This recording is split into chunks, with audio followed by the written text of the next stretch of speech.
ನಮಸ್ಕಾರ ಸರ್.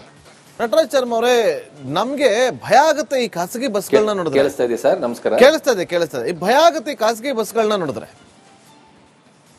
ಯಾವ ಧೈರ್ಯದ ಮೇಲೆ ಈ ಖಾಸಗಿ ಬಸ್ನಲ್ಲಿ ಪ್ರಯಾಣ ಮಾಡಬೇಕು ಅಂತ ಅನ್ಸುತ್ತೆ ಸರ್? ಖಂಡಿತ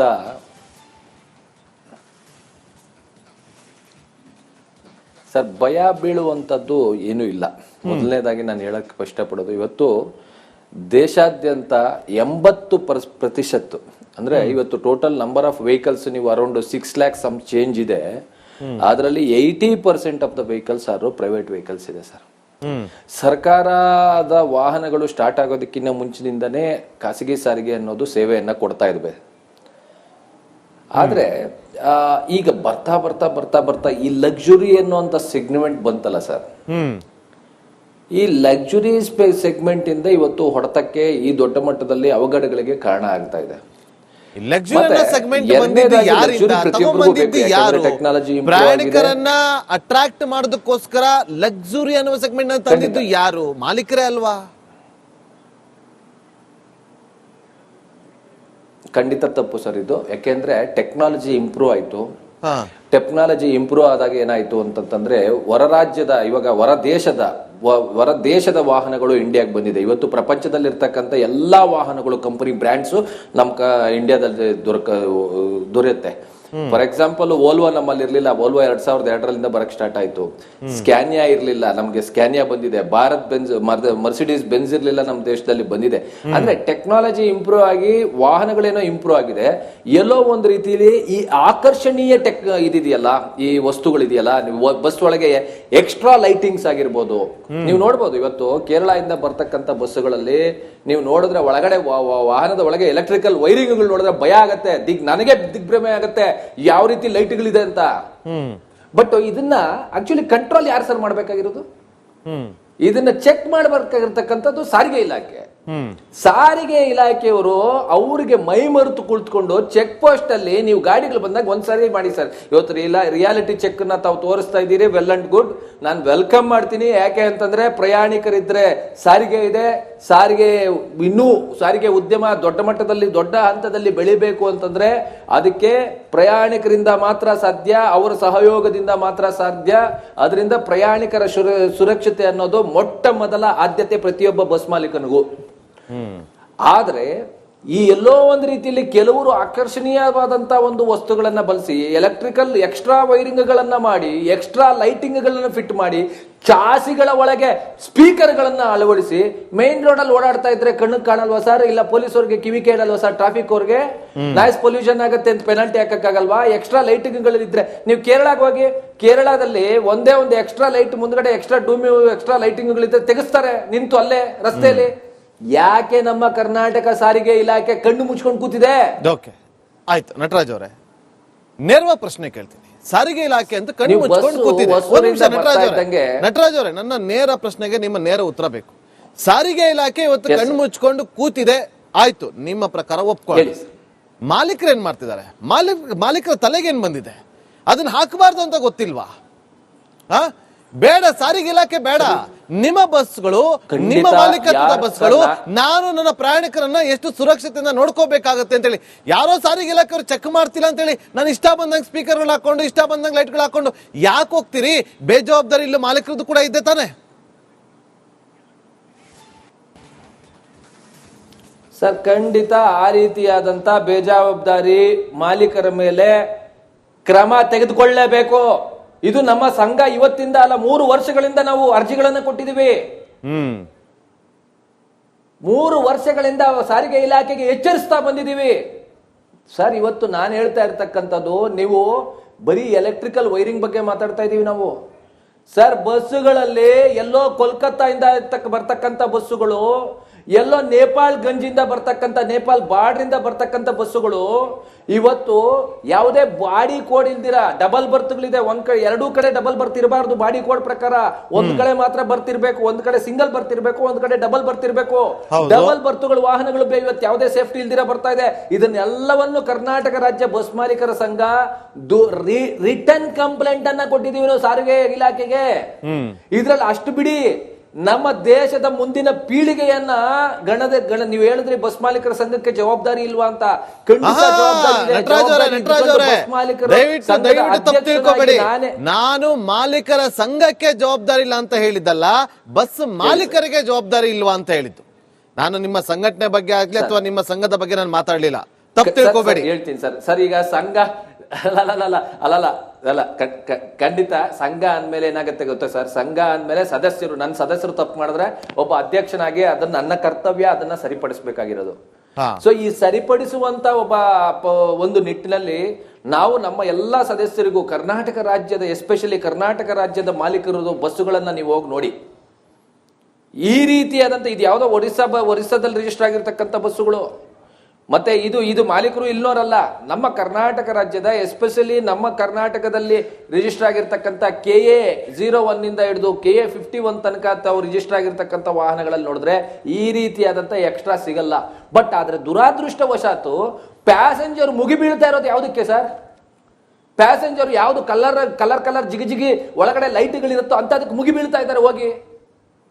ಈಗ ಪರಿಸ್ಥಿತಿ ಯಾವ ತರ ಉದ್ಭವ ಆಗಿದೆ ಅಂದ್ರೆ, ಯಾವನ ಹತ್ರ ಪಾಪ ಆ ರೀತಿ ವಾಹನಗಳು ಆ ರೀತಿ ಎಕ್ಸ್ಟ್ರಾ ಫಿಟ್ಮೆಂಟ್ ಮಾಡಿಸೋದಕ್ಕೆ ಮನಸ್ಸಿರಲ್ವೋ ಅವನು ಒತ್ತಾಯಪೂರ್ವಕವಾಗಿ ಪ್ರಯಾಣಿಕರ ಒತ್ತಾಯಪೂರ್ವಕವಾಗಿ ತನ್ನ ಬಿಸ್ನೆಸ್ ಅನ್ನು ಉಳಿಸ್ಕೊಳ್ಳಿಕ್ಕೆ ಮಾಡಕ್ ಹೊರಟಿದ್ದಾನೆ ಸರ್.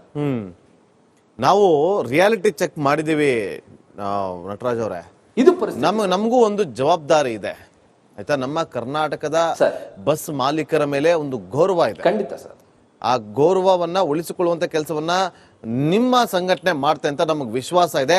ನಾವು ರಿಯಾಲಿಟಿ ಚೆಕ್ ನಲ್ಲಿ ಎಲ್ಲೂ ಕೂಡ ಯಾವ ರಿಜಿಸ್ಟ್ರೇಷನ್ ಬಸ್ ಅಂತ ತೋರಿಸ್ತಾ ಇಲ್ಲ, ಎಲ್ಲಿಯ ಬಸ್ ಅಂತ ನಾವು ತೋರಿಸ್ತಾ ಇಲ್ಲ. ನಮಗೆ ಗೊತ್ತು ರಿಯಾಲಿಟಿ ಏನನ್ನೋದನ್ನ, ರಿಯಾಲಿಟಿ ಏನನ್ನೋದನ್ನ ನಮಗೆ ಗೊತ್ತು, ಅದನ್ನ ನಮಗೂ ಕೂಡ ಅನುಭವ ಆಗಿದೆ.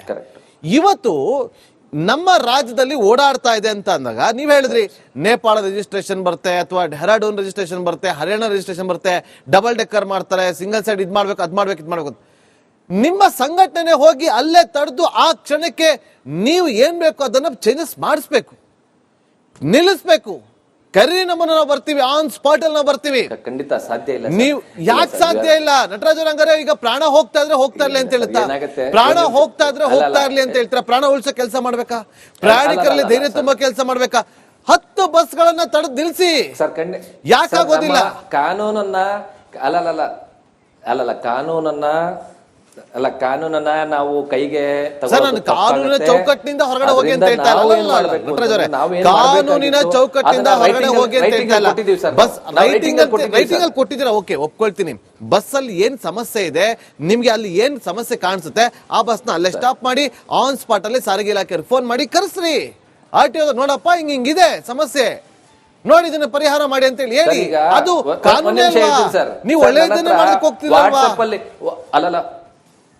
ಒಂದ್ ನಿಮಿಷ ಹೇಳ್ತೀನಿ ಸರ್. ತಾವ್ ಹೇಳದಂತ ಒಂದು ಸ್ಟೇಜ್ ಕೂಡ ನಾವು ಮುಂದುವರೆದು ಬಿಟ್ಟಿದೀವಿ ಸರ್ ನಾವು. ಈಗ ಮೊನ್ನೆ ಹಾಸನದಲ್ಲಿ ಎಲ್ಲೋ AR ಅಲ್ಲಿ ರಿಜಿಸ್ಟರ್ ಆಗಿರ್ತಕ್ಕಂಥ ಆ ವಾಹನಗಳನ್ನ ತಡೆದು ನಿಲ್ಲಿಸಿ RTOಗೆ ಕೊಟ್ಟಿದ್ದೀವಿ, ಸುಪರ್ದಿಗೆಗೆ. ಮೈಸೂರಲ್ಲಿ ಕೊಟ್ಟಿದ್ದೀವಿ ಸರಿ. ಸುಮಾರು ಈ ರೀತಿ ನಡೀತಾ ಇದೆ. ಕಣ್ಣು ಮುಚ್ಚಿಕೊಂಡು ಕುಳಿತಿರ್ತಕ್ಕಂಥದ್ದು ಸಾರಿಗೆ ಇಲಾಖೆ ಸರ್. ಸಾರಿಗೆ ಇಲಾಖೆ ಎದ್ದೇಳಬೇಕು. ಸಾರಿಗೆ ಇಲಾಖೆಯ ಕರ್ತವ್ಯ ಪ್ರತಿಯೊಬ್ಬ ಒಂದು ವಾಹನಗಳನ್ನು ಅವರು ಮಾಮೂಲಿಗೋಸ್ಕರ ನಿಲ್ಸೋದಲ್ಲ, ವಾಹನಗಳನ್ನ ಮಂತ್ಲಿ ಕೊಡ್ಲಿ ಅಂತ ತಿಳ್ಬಿಟ್ಟು ನಿಲ್ಸೋದಲ್ಲ ವಾಹನಗಳನ್ನ. ಅವ್ರು ನಿಲ್ಲಿಸಬೇಕಾದ್ದು ನಿಜವಾಗ್ಲೂ ಪ್ರಯಾಣಿಕರ ಜೀವವನ್ನು ಉಳಿಸಬೇಕಾದ್ರೆ ಅಥವಾ ಇಲ್ಲಿಗಲ್ ಐಟಮ್ಸ್ ಏನಾದ್ರೂ ವಾಹನಗಳಲ್ಲಿ ಹೋಗ್ತಾ ಇದೆಯಾ ಅಂತ ಹೇಳಿ ತಡಿಬೇಕಾದ್ರೆ ಈ ದೇಶದ ಈ ಪ್ರಪಂಚಗಳ ಜೀವನವನ್ನು ಅವ್ರು ಕಾಪಾಡಬೇಕು ಅನ್ನೋಂತ ಆಸೆ ಇದ್ದರೆ ಅವ್ರು ಮಾಡ್ಬೇಕಾಗಿರೋ ಕೆಲಸ ಸರ್, ನಿಜವಾಗ್ಲೂ ಡಾಕ್ಯುಮೆಂಟೇಶನ್ಸ್ ಮತ್ತು ವೆಹಿಕಲ್ ರಿಯಲಿ ಕಾನೂನು ಅಡಿಯಲ್ಲಿ, ಮೋಟಾರ್ ವೆಹಿಕಲ್ ಅಡಿಯಲ್ಲಿ, ರೂಲ್ಸ್ ಅಡಿಯಲ್ಲಿ, ಬಾಡಿ ಕೋಡ್ ಅಡಿಯಲ್ಲಿ ಇದೆಯಾ ಅಂತ ಸರ್. ಇವತ್ತು ಬೆಂಗಳೂರು ನಗರದಲ್ಲಿ ನಾನೇ ಹೇಳ್ತಾ ಇದ್ದೀನಿ, ಚಾಲೆಂಜ್ ಮಾಡಿ ಇವತ್ತು ತಾವು ಹೇಳ್ತಾ ಇದ್ದೀರಿ ರಿಯಾಲಿಟಿ ಚೆಕ್ ಅಂತ. ನನ್ನ ಜೊತೆಯಲ್ಲಿ ಬನ್ನಿ.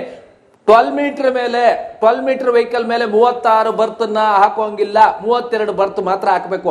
ಬೆಂಗಳೂರು ನಗರಕ್ಕೆ ಸುಮಾರು 60 ರಿಂದ 60 ಗಾಡಿಗಳು ಬೆಂಗಳೂರು ನಗರಕ್ಕೆ ಡೈಲಿ ಬರುತ್ತೆ, ಬೆಂಗಳೂರು ನಗರಕ್ಕೆ ಹೊರಗಡೆ ಹೋಗುತ್ತೆ. ಅಂದ್ರೆ 120 ಗಾಡಿಗಳು 12 ಮೀಟರ್ ಗಾಡಿಗಳು 36 ಬರ್ತ್ ಹೊತ್ಕೊಂಡು ಬರ್ತದೆ. ಬಾಡಿ ಬಿಲ್ಡರ್ ಓಪನ್ ಆಗಿ ಕಟ್ಕೊಡ್ತಾ ಇದ್ದಾನೆ. ಬಾಡಿ ಬಿಲ್ಡರ್ ಕಟ್ಟೋಂಗೆ ಇಲ್ಲ, ಅವ್ನ ಸರ್ಟಿಫಿಕೇಟ್ ಕ್ಯಾನ್ಸಲ್ ಆಗಬೇಕು. ಅಂತ ಬಾಡಿ ಬಿಲ್ಡರ್ ಯಾರು ಕಟ್ಟಿದಾನೆ ಆ ಬಾಡಿ ಕಟ್ಟಿರ್ತಕ್ಕಂಥದನ್ನ ರಿಜಿಸ್ಟ್ರೇಷನ್ ಮಾಡಬಾರ್ದು.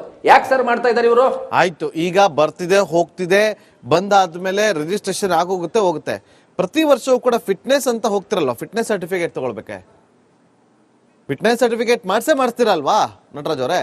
ಎಸ್. ಎಲ್ಲಿ ಹೋಗ್ತಾ ಇದೆ ಸರ್? ಏನ್ ಮಾಡ್ತಾರೆ ಎಲ್ಲಿ ಹೋಗ್ತಾ ಅಧಿಕಾರಿಗಳು, ಇದೆ ಏನ್ ಸರ್? ಮಾಡ್ತಾರೆ? ಸರ್ ನನಗೆ ಇದು ನೋಡಿ, ನನ್ನ ನಾನು ಪ್ರಶ್ನೆ, ಹೇಳ್ತೀನಿ ಕೇಳಿ. ಅಧಿಕಾರಿಗಳು ಆಗ ಏನ್ ಬಸ್ಸೇ ಮಾಡ್ತಾರೆ? ಹೋಗಲ್ಲ ಸರ್. ಸರ್ ಅಧಿಕಾರಿಗಳು ಏನ್ ದುಡ್ಡು ತಗೊಂಡು ನೀವು ದುಡ್ಡು ಕೊಡೋದನ್ನ ಸ್ಟಾಪ್ ಮಾಡಿ. ದುಡ್ಡು ನೀವು ತಗೊಂಡು ದುಡ್ಡು ರಿಜಿಸ್ಟ್ರೇಷನ್ ಕೊಡೋದನ್ನ ಸ್ಟಾಪ್ ಮಾಡಿ. ದುಡ್ಡು ತಗೊಂಡು FC ಮಾಡ್ತಾ ಇದ್ದಾರೆ. ದುಡ್ಡು ಕೊಡೋದನ್ನ ಸ್ಟಾಪ್ ಮಾಡಿದ್ರೆ ಸರ್ ದುಡ್ಡು ಕೊಟ್ಟು ಸ್ಟಾಪ್ 10 ಮಾಡೋದಲ್ಲ, ಜನ reality ಇಬ್ರು check stop ನೀವು- ಮಾಡಿ ಸರ್, ಸರ್, ಆಗುತ್ತೆ. ಸರ್ ದುಡ್ಡು ಕೊಡಲದೇ ಇದ್ರೆ ನಿಮ್ಮ ವಾಹನ ಒಂದು ಯಾಕೆ ವಾರ ದುಡ್ಡು ಕೊಡ್ತೀರಿ? ಪ್ರಶ್ನೆ ಮಾಡಕ್ಕಾಗಲ್ವಾ? ನನ್ನ ಬಸ್ಸಲ್ಲಿ ಎಲ್ಲ ಸರಿಯಾಗಿದೆ. ಏಜೆಂಟ್ಗಳು ಬಿಟ್ಟು ಏಜೆಂಟ್ ಸರ್ ಹೇಳಿ, ಏಜೆಂಟ್ಗಳ ಬಗ್ಗೆ ಸರ್ ಹೇಳ್ತಾರೆ, ಹೇಳಿ. ಏಜೆಂಟ್ಗಳನ್ನ ಬಿಟ್ಟು ಒಂದೇ ಒಂದು DLL ತಗೊಳಕ್ಕಾಗಲ್ಲ ನಮ್ಮ ಕೈನಲ್ಲಿ. ಇನ್ನು ರಿಜಿಸ್ಟ್ರೇಷನ್ ಮಾಡೋದ್ ಬಿಡಿ, ರಿಜಿಸ್ಟ್ರೇಷನ್ ಬಹಳ ದೊಡ್ಡ ಮಾತು. ಒಂದು DL ತಗೊಳಕ್ಕಾಗಲ್ಲ ಇವತ್ತು ನಮ್ಮ ಕೈನಲ್ಲಿ. ಸಾರ್ವಜನಿಕರನ್ನ ಕೇಳಿ ನೋಡಿ, DL ತಗೋಬೇಕಪ್ಪ ನೀನು ಏಜೆಂಟ್ಗಳ ಥ್ರೂ ಬಿಟ್ಟು ಡೈರೆಕ್ಟ್ ಆಗಿ ಹೋಗಿ ಮಾಡಿಸ್ಕೊಂಡಿದ್ಯಾ ಅಂತ. ಎಲ್ಲೆಲ್ಲಿ ತಗೊಳಕ್ ಇವತ್ತೇನು ಆನ್ಲೈನ್ ಮಾಡಿದಾರೆ ಅಂತ ಎಲ್ಲೆಲ್ಲಿ ತಗೊಂತಾ ಇದೀವಿ ನಾವು. ಆನ್ಲೈನ್ ಇಲ್ದಿರ ಇದು ಮ್ಯಾನ್ಯುಯಲ್ ಇದ್ದಾಗ ಎಲ್ಲೆಲ್ಲಿ ತಗೊಳಕ್ ಆಗ್ತಾ ಇರಲಿಲ್ಲ ಸರ್. 500 ರೂಪಾಯಿ ಇಟ್ರೆ ಸೀಲ್ ಹೊಡಿತಾ ಇದ್ದ, ಸೈನ್ ಆಗ್ತಾ ಇದ್ದ ಎಲ್ಲೆಲ್ಲಿ. ಸಾರಿಗೆ ಇಲಾಖೆ ಸಚಿವರನ್ನ ಮೀಟ್ ಮಾಡಿದ್ರ? ಸಾರಿಗೆ ಸಚಿವರಾಗಿರುವಂತ ರಾಮಲಿಂಗಾರೆಡ್ಡಿ ಅವರನ್ನ ಭೇಟಿ ಮಾಡಿ ಇದೆಲ್ಲವನ್ನು ಕೂಡ ಗಮನಕ್ಕೆ ತಂದಿದ್ದೀರಾ ಸರ್? ಪಾಪ ನೋಡಿ, ಅಂತ ಸಾರಿಗೆ ಇಲಾಖೆಯ ಮಂತ್ರಿಗಳನ್ನ ನಾನು ಜೀವನದಲ್ಲಿ ನಾನು ನೋಡಿಲ್ಲ. ಯಾಕೆಂದ್ರೆ ಅವರು ತಗೊಳ್ಳೋ ಅಂತ ಎಫರ್ಟ್ಸು, ಅವ್ರು ಮಾಡೋ ಅಂತ ಫೋನ್ ಕರೆಗಳು, ಸಣ್ಣ ಸಣ್ಣ ವಿಷಯಕ್ಕೂ ನಾವು ಹೋಗಿ ಫೋನ್ ಮಾಡಿಸ್ತೀವಿ ಸರ್ ಅವ್ರ ಕೈನಲ್ಲಿ ಅಧಿಕಾರಿಗಳಿಗೆ. ಸಣ್ಣ ವಿಷಯಗಳಿಗೆ, ದೊಡ್ಡ ವಿಷಯ ಅಲ್ಲ. ಸಣ್ಣ ಒಂದು FC ಆಗ್ಬೇಕು ಅಂದ್ರೆ ದುಡ್ಡು ಕೊಡ್ತೀರಾ, ಆಗ್ಬೇಕು ಅಂದ್ರೆ ಅವ್ರು ಫೋನ್ ಮಾಡಿದ್ರೇನೆ ಅಲ್ಲಿ ಆಗೋದು, ಇಲ್ದೇ ಇದ್ರೆ ದುಡ್ಡು ಕೊಟ್ರೇನೆ ಕೆಲಸ ಆಗೋದು. ಮಂತ್ರಿಗಳಾಗಿರ್ಬೋದು, ನಮ್ಮ ಆಯುಕ್ತರು, ಇವಾಗ ಇರ್ತಕ್ಕಂಥ ಪ್ರೆಸೆಂಟ್ ಆಯುಕ್ತರು ನಿಜವಾಗ್ಲೂ ಒಂದ್ ರೀತಿಯಲ್ಲಿ ಮೂಕ ಹಸುಗಳು. ಇವ್ರು ಏನ್ ಫೋನ್ ಮಾಡಿ ಹೇಳಿದ್ರು ಅಧಿಕಾರಿಗಳಿಗೆ ಯಾವುದೇ ಭಯ ಇಲ್ಲ. ಮಾತೆತ್ತಿದ್ರೆ ಹೇಳೋದು, ನಮ್ಮ ಅಸೋಸಿಯೇಷನ್ ಇದೆ, ಅಧಿಕಾರಿಗಳು ಹೇಳ್ತಾರೆ ಸರ್, ಧೈರ್ಯವಾಗಿ ಹೇಳ್ತಾರೆ. ನಮ್ಮ ಅಧಿಕಾರಿಗಳ ಅಸೋಸಿಯೇಷನ್ ಇದೆ, IMB ಅಸೋಸಿಯೇಷನ್ ಇದೆ, ಸೀನಿಯರ್ ಆಫೀಸರ್ಸ್ ಅಸೋಸಿಯೇಷನ್ ಇದೆ. ಅಸೋಸಿಯೇಷನ್ ನೋಡ್ಕೊಳತ್ತೆ ಬಿಡ್ರಿ. ಇದು ಒಬ್ಬ ಅಧಿಕಾರಿಯ ಬಾಯಿನಲ್ಲಿ ನಾನು ಕೇಳಿದ್ದು, ಒಬ್ಬ ಅಧ್ಯಕ್ಷನಾಗಿ.